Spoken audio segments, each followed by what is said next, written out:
Frères, dans la pédagogie de l'Église, ce temps de carême est pour nous un peu l'occasion de voir les racines du mal, parce que il ne suffit pas d'en voir les symptômes. D'ailleurs, c'est assez facile de les voir, les symptômes.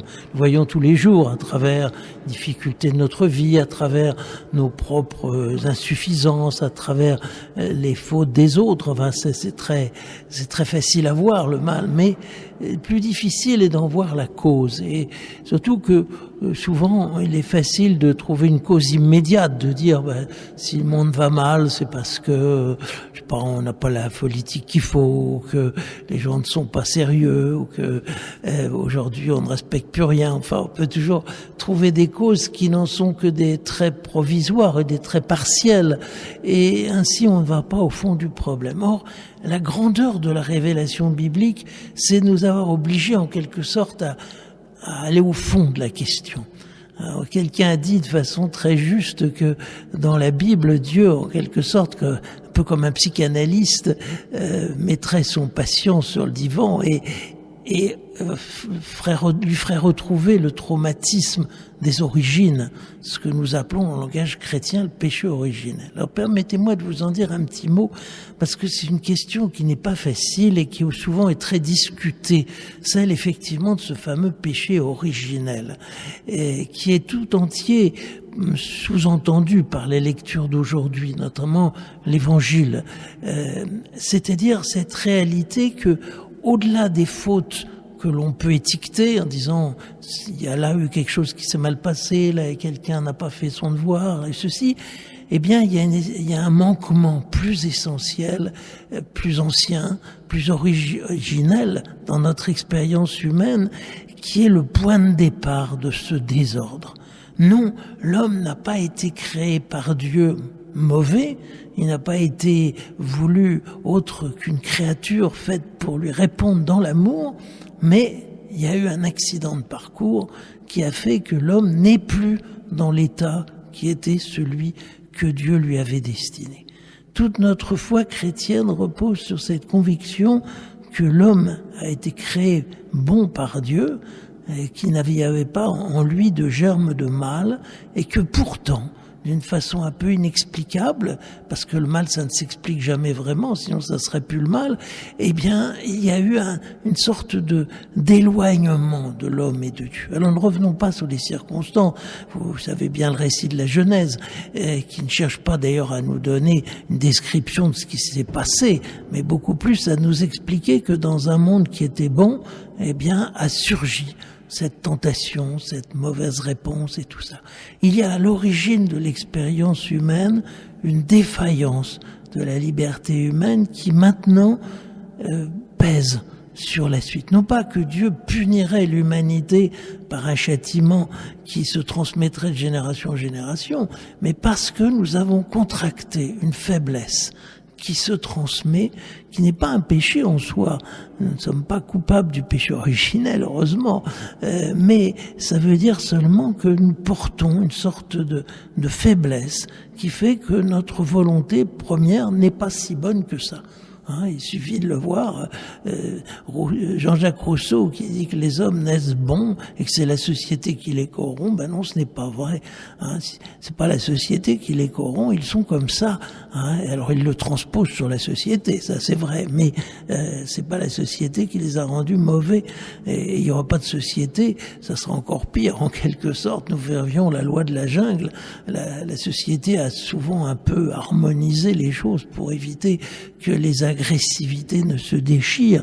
Au contraire, elle a apporté, dans les meilleurs cas, un peu de civilisation, d'ordre, de mesure. Mais ça n'a pas résolu non plus le problème. Ce problème, il est là. Il est dans ce fait que l'être humain ne vive plus spontanément dans l'amour de Dieu. Et que ne vivant plus dans l'amour de Dieu, bien le mal lui est devenu comme naturel. Et que il le reproduit avec une telle naïveté, une telle simplicité qu'il s'en rend même pas compte.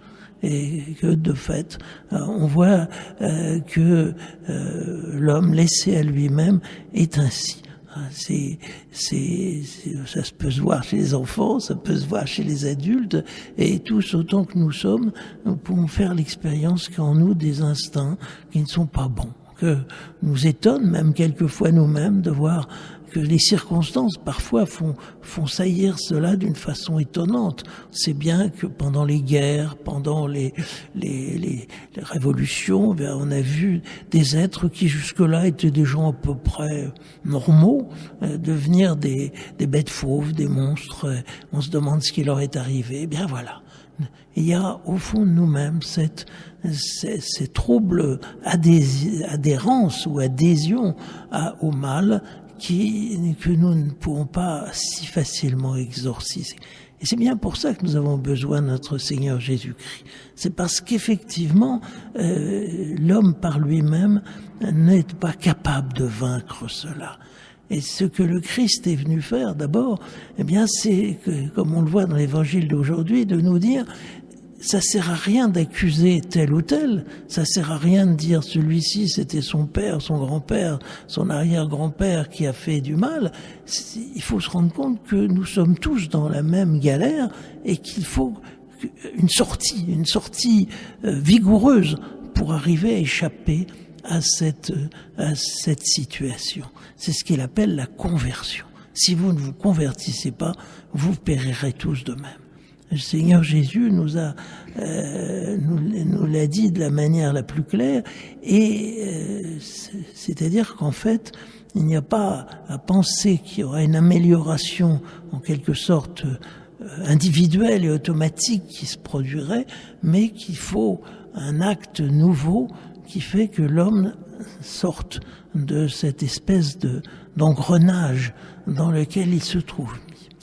Mais la difficulté, c'est que cette attitude, elle n'est pas non plus si simple, et que cette conversion, elle reste problématique, comme on le voit à l'autre partie de l'évangile que nous entendions aujourd'hui, c'est-à-dire à ce fait que Jésus parle de cet arbre qui ne donne pas de bons fruits. Dieu attend des fruits et ils ne viennent pas. Se convertir, il ne suffit pas de nous dire nous convertir. Il y a une espèce il y a la difficulté même. Le propre du péché, c'est justement qu'on n'en sort pas. On reste prisonnier de ce cercle. Et c'est pour cela même que sans doute à la fin de ce récit, de cette parabole qui nous est donnée, où il y a cette petite phrase où le jardinier dit à son maître, bien écoute, d'accord, tu vas être obligé de le couper cet arbre puisque te donne décidément pas de fruits, mais attends encore un peu. Je vais bêcher autour, je vais mettre un peu de fumier et ça ira mieux après. Eh bien, incontestablement, par cette image, Jésus fait allusion justement à ce qui va se passer avec son intervention dans notre condition humaine. Ce fumier, ces soins pris autour de cet arbre, c'est vraiment ce qu'il est venu faire parmi nous. Il est venu se faire le dernier des derniers. Il a accepté de se mêler à notre glaise, à notre humus, pour restaurer au fond de nous-mêmes notre liberté malade. Le but de la rédemption, le but de tout ce que nous allons méditer pendant la Semaine Sainte, c'est cette espèce de guérison de l'intérieur de notre liberté insuffisante. Et pour ça, il a accepté de se faire fumier, si on peut dire. Il a accepté d'être cet engrais qui est venu dans notre terre pour essayer de la refaire de l'intérieur et faire qu'il y ait ce miracle inattendu. C'est que cet arbre qui ne donnait plus de fruits redonne à nouveau du fruit. Mais c'est vraiment le miracle des miracles. Et il y faut tout le soin que prend le Seigneur pour que notre liberté humaine, peut-être, recommence à donner de bons fruits.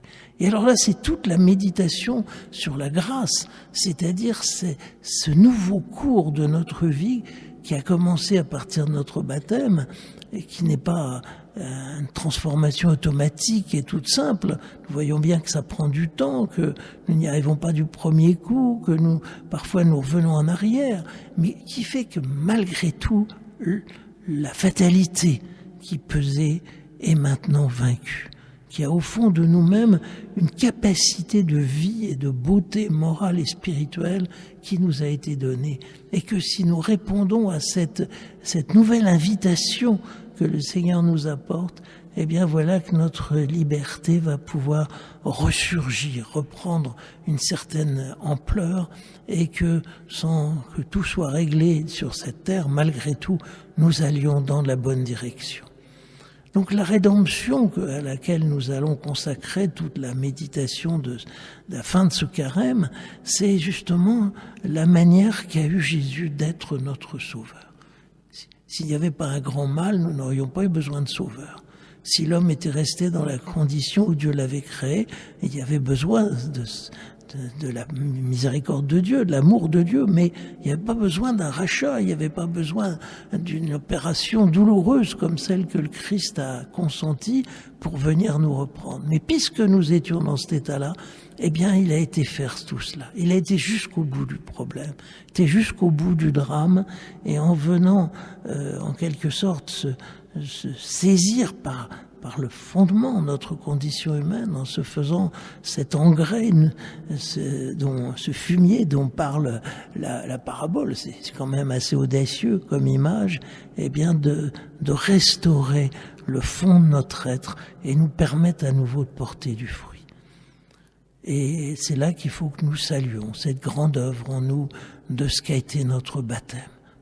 Nous voyons à l'horizon Pâques se profiler, eh bien, on va nous demander de renouveler en quelque sorte notre baptême, d'en être plus conscient et de lui redonner ses forces et sa vigueur en nous par un plus grand soin de notre âme, par une plus grande contrition de nos fautes.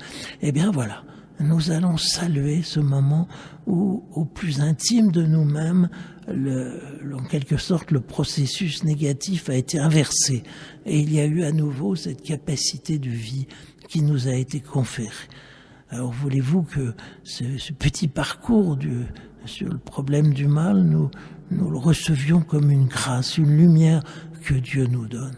Non, nous ne sommes pas des idéalistes. Nous ne croyons pas qu'il suffirait de bons exemples, d'un meilleur enseignement pour que les hommes deviennent automatiquement bons. Ce n'est pas vrai. Mais par contre, le Fils de Dieu, un jour, a prolongé cette grande miséricorde qui est dans le cœur de son Père en venant jusqu'à nous, en faisant tout ce qui était en ce pouvoir jusqu'à cet anéantissement auquel il a consenti pour que renaisse en nous l'espérance d'une vie claire, d'une vie heureuse, d'une vie digne, d'une vie telle qu'il a voulu et dont nous n'apercevons que les commencements, mais qui ira bien plus loin encore que tout ce que nous pouvons voir jusque dans la vie éternelle. Amen.